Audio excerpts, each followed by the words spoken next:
Ito kasi yung problem natin. Ayan, walang siya lalagyan. As you can see, talagang nandyan lang yung PC ko. So, now, meron tayong table. Sana magawa ko siya. Diyos ko, Lord.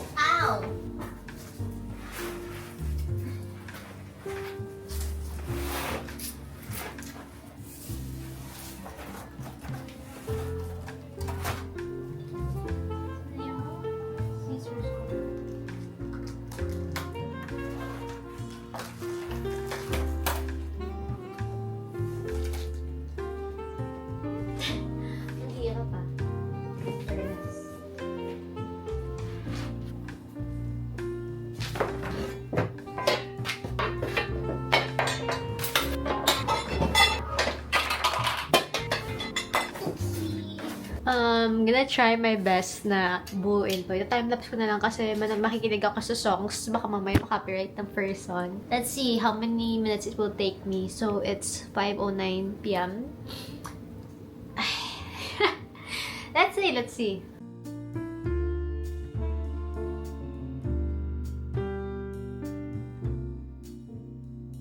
Okay, it took me about an hour. Actually, may nangyari lang kasing incident. Kasi yung pusa sa labas si Batman, narinig ko lang na dami nangyari. So, ang problema ko na lang is, yan, paano ito itataas? And, I'll be back when it's done. Super, grabe yung puso ko kasi parang nag-hysterical ba si Batman or something. Hindi ko alam. I'm so scared! I'm scared!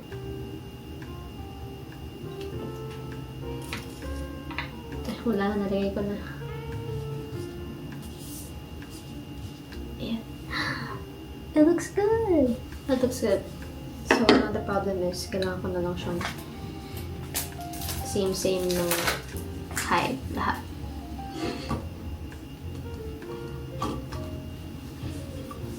I mean, hindi pantay, pero masakit ako, so, kaso ang pangit naman pag inano pa.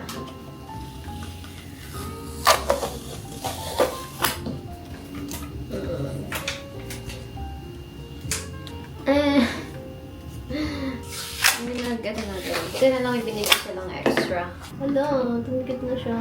Yeah, mo na. Not worth the stress. And then yung body wash. Chaling! Siya.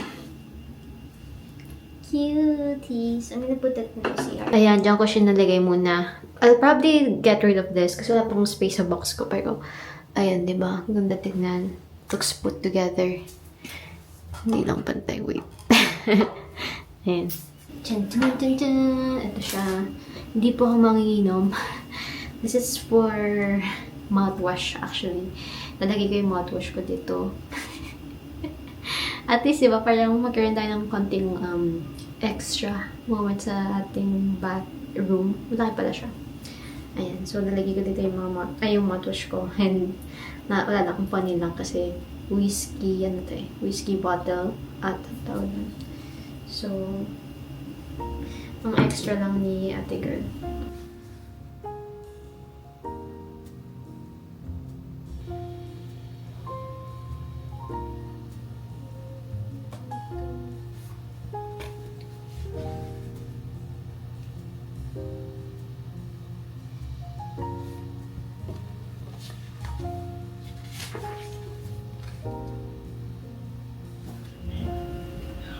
Hello!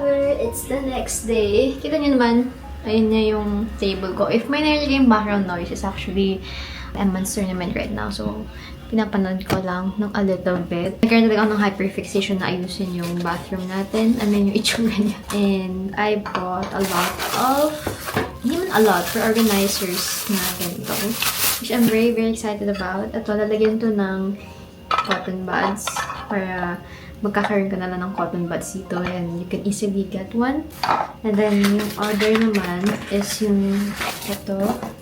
Nalagyan ata to ng floss or anything. Like, bahala ka sa buhay mo. Pero yung plano ko kasi to floss. And yung last naman na binili ko is lalagyan ng cotton pads. Ayan. Ang hagod ko naman, pero kasi nagkasakit nga ako kahapon. Nalagyan ng cotton buds. Wait, lagyan ko na para makita niyo yung then, yun yung itsura niya. Very nice. So, you can get it here na lang easily. And then, lagyan natin yung cotton buds ko. Saan ko manalagay? Ko din alam kasi kung ano pang pwede ko ilagay dito aside from the floss. Since ito din yung nilagang. Ang pangat lang ng kulay, pero you get the point. I already cleaned the containers. Ayan, ganyan siya. Ah, sakit talaga na tiyan ko. Na-food poison talaga ito ako ng cabbage. And tada! So this is what it looks like. So nice, no? So we have our Holy Trinity. Ayan. Lagyan natin siya sa CR.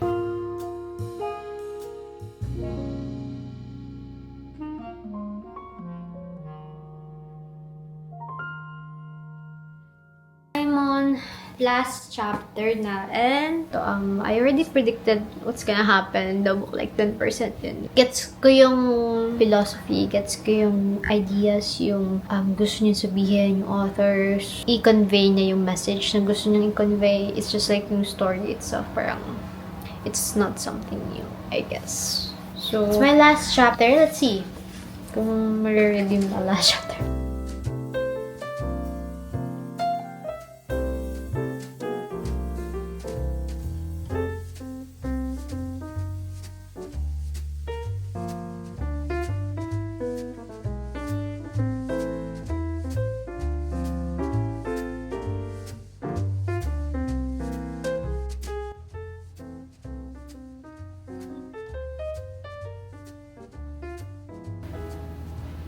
Okay, done.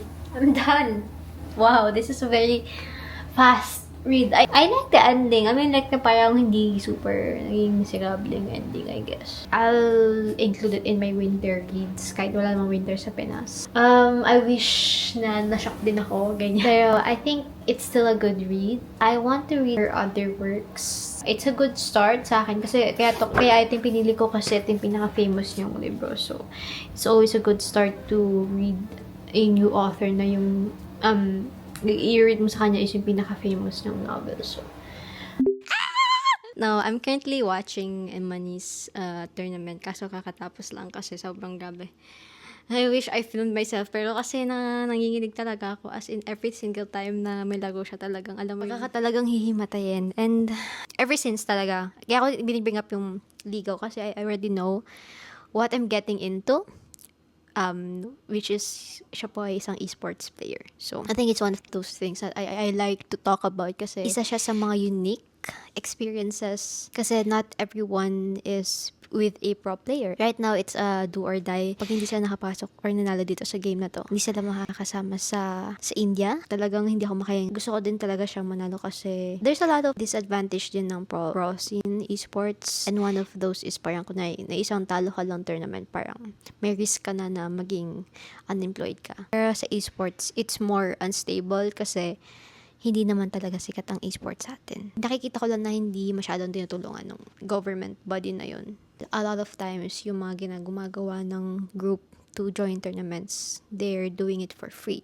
And Eman started it also like that. Alam namin yung struggle na you're just playing for passion.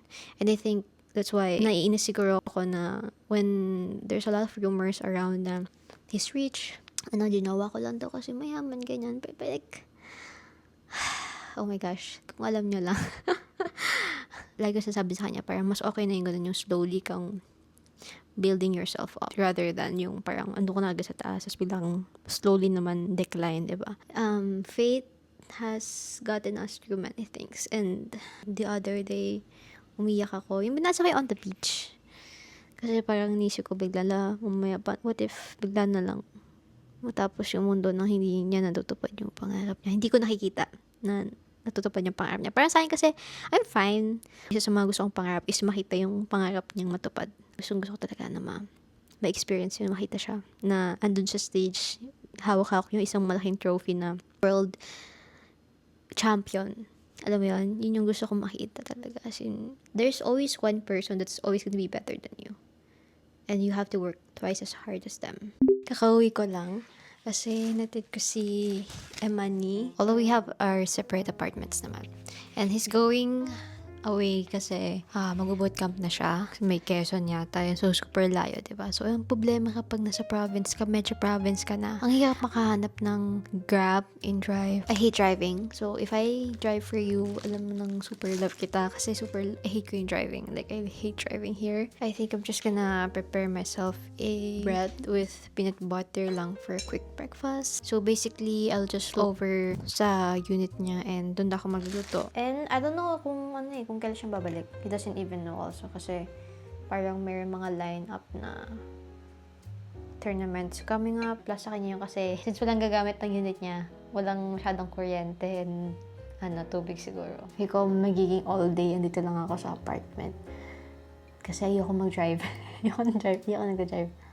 Isa din sa mga mahirap gawin is ubusin yung Virginia kapag living alone ka. As in, ang expiration ng 2 days lang. So, parang sa Squid Game ka. Nagluto ako ng sandwich. Ayan, mainit-init pa. Meron akong yung banana bread na binili namin ng nakaraan. Which is, dito pa siya. Kalahati na lang siya. So, I figured I'd eat this kasi malapit na siya mag-expire.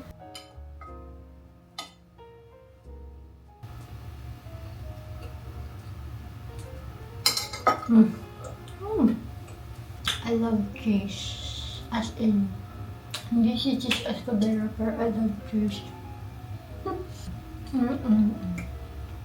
It's 4:44. Oh, 4:44. Angel now. Anyways, I'm currently exporting the video. Ayan yung video. Currently exploring it. It's probably taking me like 1 hour na to export. Kasi parang nung una ayaw niyo mag-export. Nagka-cancel siya for some reason. It's raining so hard. Sana narinig niyo ako. Shit! Nag-stop yung export! No! Nag-stop yung export! I'm so stressed. I don't know what to do. Also, I don't know if I'm gonna order dinner. Or if I'm gonna eat dinner. Kasi super natamad ako mag-dinner. Like, nakakatamad talaga ako living alone ka. Tapos, wala kang kasama kumain or wala kang kaisip kumain. I mean, you have the freedom, but at the same time, you have too much freedom na parang pwede ka na lang hindi kumain. Time to continue my reading. This is Crossing to Safety again. Hindi ako napagbasa kanina. Kahapon din, I think. So, we're already halfway through. I just want to finish this before I can start on another book.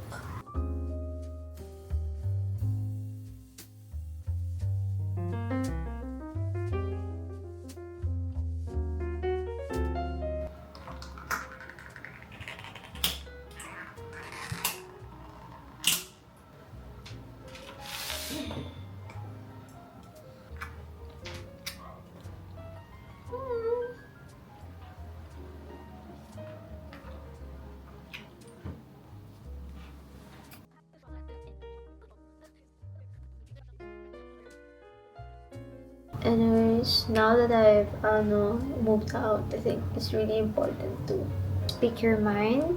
And I'm not saying like yung parang kahit anong maisip mo sasabihin mo. If I ever vote for somebody like hindi same sa family ko or whatnot, I think it's fine. Kasi kanya-kanya naman lang tayo and sometimes you just don't need to be the same political stance anymore. It's already 10. So I'm trying to relax kasi I'm gonna try to sleep. This is my setup for today. I'm so sad today. I'm so sad today.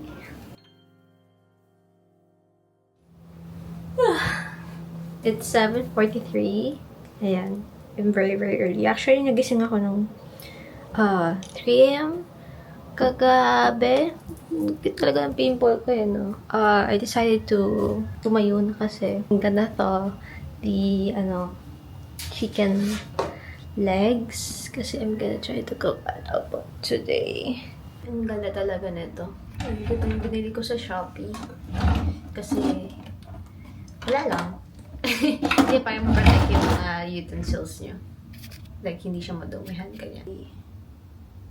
Ay, narinig ko yung basura. I think I'm gonna have to yung basura ko. Ibababa ko yung basura ko. Wait lang. Alam nyo ba, kaya naman ko na na-discover na dito pala yung purpose ng puti. Like, ang pang-wrap dito. Ayan. Our first meal of the day. We're gonna continue. 70 pages left. I think it will take me around 1-ish hour, 1.5. Sana matapos natin.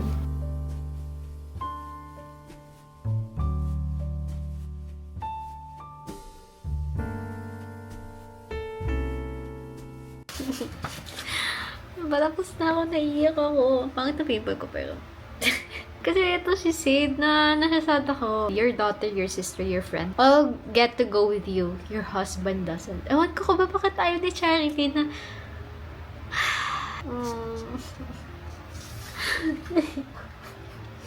nakakainis sa libro na to.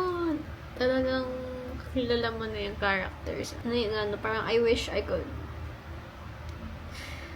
stay young forever. Yun ang nakifeel ko pag mga ganito yung parang nare-remind ako na life is too short and hindi lahat mangyayari yung parang hindi forever mangyayari yung gusto mo mangyayari na you get to go on picnics every day with your friends, ganyan, and your family.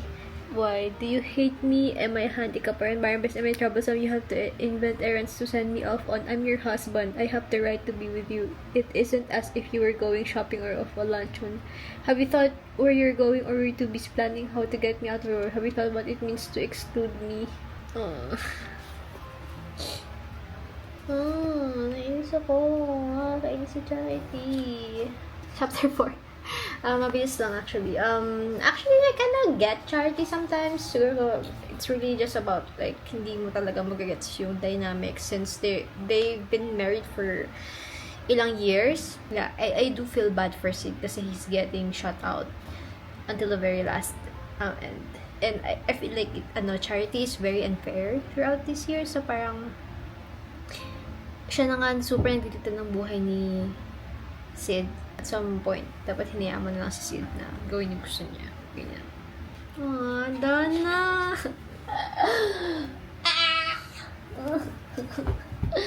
Nakakainis! Ganda. I love this. And it's not really plot-driven as I've said, pero grabe. It's the same like sa On the Beach. Parang makakapag, talaga, self-reflect ka sa buhay mo and oh, Lord. Ang ganda yan. Naiyak ako kasi nainis ako sa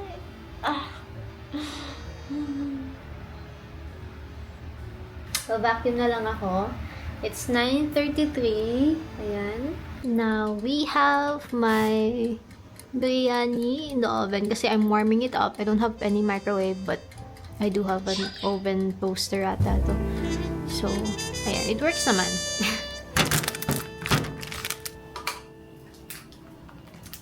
Hello. Stress ang lola mo. And, so I just talked to my sister's boyfriend. And I think he's gonna try to at least recover the files. Sana ma-recover.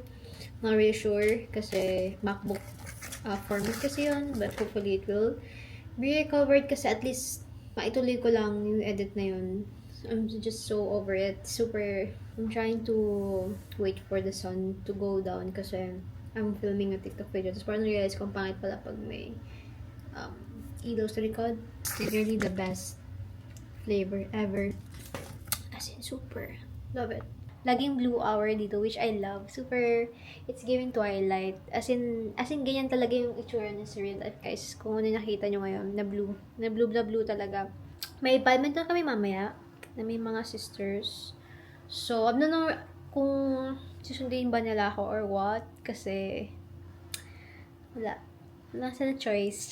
Sorry kung puro complain lang ako ng edit ko this video. Kasi talagang super, dami ko na kasing kailangan gawin. It's already like 11 yata. Ayan, mag-11 na. Come closer, wait.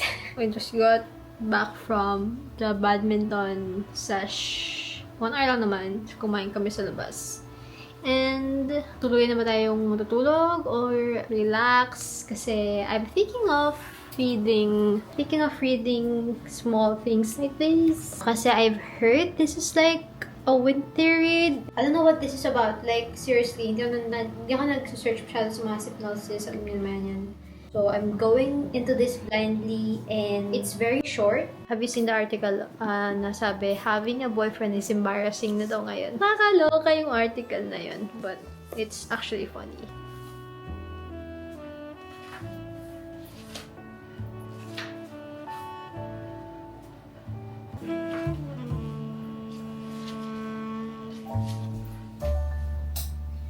I fell asleep last night, so hindi nakapagbasa. But the problem is, I woke up at 5 a.m. and hindi na ako makatulog. So, it's already 6. Ako, ganun yung sakit ko. As in, lagi ako nagigising ng madaling araw. So, ako, alam mo yung parang every night talaga. As in, wala akong tuloy-tuloy na sleep. I don't know why. I don't know how to solve that. Anyways, I'm gonna try to read this. Siguro kung hindi ganito yung hindi ganito yung text niya, kalahati na ito. Siguro mga 50-70 pages lang to.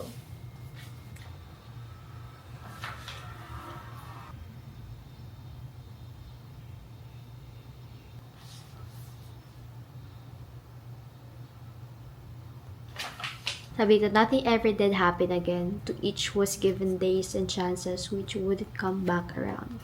And wasn't it sweet to be where you were and let it remind you of the past for once? Despite the upset, instead of looking on into the mechanics of the days and the trouble ahead, which might never come. I like this! Super! I love it! You're doing something every single day. Parang wala hindi pa din siya yung the same ng day na yon. And I think that's like the double-edged sword ng life, reminding you to all appreciate yung present. Someone who's dwelling a lot, it's almost like we live for the past. Pag ni-recall ko lang siya sa memory ko, dun ko lang siya na-live through it. Dun ko lang siya na-appreciate, or dun ko lang siya parang, okay, kito tayo ganito. Page 21. What would life be like? He wondered if they were given time to think and reflect over things. Might their lives be different or much the same? Or would they just lose the run of themselves? Very timely kasi I'm alone. I'm all alone. And I have a lot of time to reflect.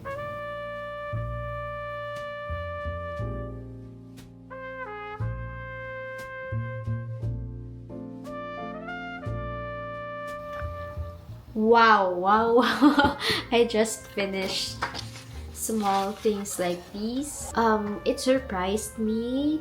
And I didn't know na you could move a whole story in the last 10 pages of the book. Hindi ko na-expect yun. I was very, very shocked. Not really shocked na parang plot twist or something. So, sinabi niya kasi dito na sa huli, was there any point in being alive without helping one another? Was it possible to carry on along through all these years, the decades, through an entire life without once being brave enough to go against what was there and yet call yourself a Christian and face yourself in the mirror? Para sa akin na nga, may significance yung time and place na itong story na to, which happens in Christmas. Yung Christmas, it's not really about the material things, ganyan-ganyan. Minsan talaga yung mga overly religious, minsan sila pa yung hindi tumutulong sa kapwa. Alam mo yung parang sobrang ironic, I guess. And this is what I guess the book is telling us about putting more effort into how they should look like, how they should be perceived versus yung talagang tumutulong sila kasi yung sa nangyari nga dito. I guess it's more of a power control. Sabi niya, surely they have only as much power as we give them.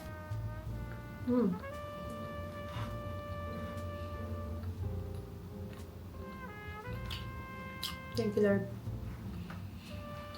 Now, for my favorite moment, which is putting back my book.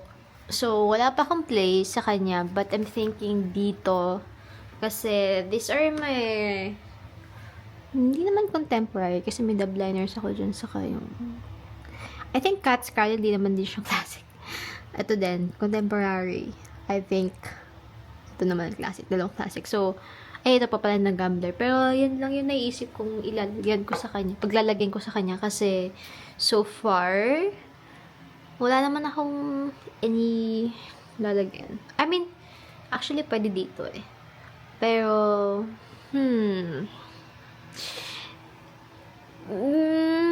medyo ano kasi to eh. Parang may yung pa-classics na.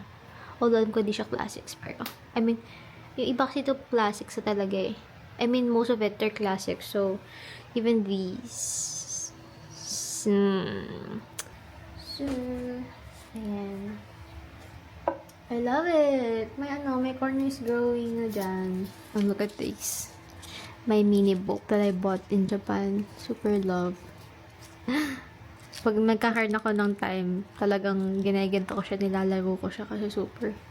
Ano niya naman, may picture pa. Dapat may gantong version sa sa books na gusto niya eh. Although I know about the mini brands book, hindi ko nga alam kung meron dito sa Pinas na eh. I don't know if I have work today. I'm very much like a freelancer as of now. But I'm thinking of my next winter read. Hindi winter feeling kasi. I'm thinking of my next read. Kasi I also wanted to be a winter read para ma-recommend ko when December comes or before the December. Para may kwenta naman tayo as a booktuber ng a little bit. Isa sa mga TBR ko talaga is Anna Karenina. Pero may plano kasi ako dyan yung gagawin ko yung waking up at 5 a.m. to read. So, that's settled na kung kailan yan. Spring Snow, I could also read. Hindi ko alam kung talagang pang winter siya. Pero based sa title na Spring Snow, found one. This is Snow Country by Yasunari Kawabata. Ayan, pinasa ko sa likod. Tapos parang, at an isolated mountain hot spring with snow blanketing every surface. Sabi ko, yon, kuha, dali. Super love ko talaga yung vintage, international books. Kaya pag pupunta ka ng food book, naghahanap talaga ako ng mga ganito. Ang sarap kasi na, and yung pages niya, super floppy. I love it. Super high quality. So, my camera is actually dying right now, pero I'm gonna start it maya-maya. I decided to go out because bibili ako ng pagkain ni Batman, yung stray cat namin adopt. Nasa labas lang naman. As in, stray cat lang kasi siya. So, wait, ano ba ginagawa ko? Hinahanap ko yung food kasi minsan kapag wala akong may bigay na food sa kanya, cat food na lang yung binibigay namin ni Amani. So, I'm gonna try to look for, if bukas na siya.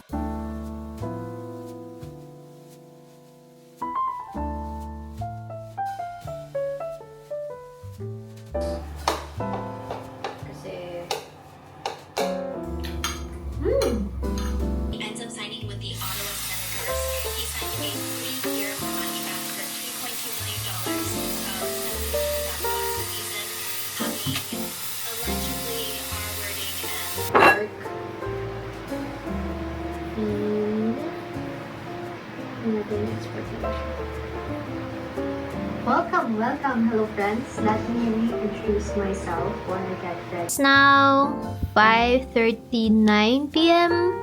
Ayan, na-airdrop ko na sa iPad ko kasi ito naman yung captions naman. Diba? Ang art. Hindi, dami ginagawa, diba? It's 8:44. I can now finally rest! Woohoo! Kasi nalit ko na yung parang home library ko nga na TikTok video. I'm gonna try to start Snow Country.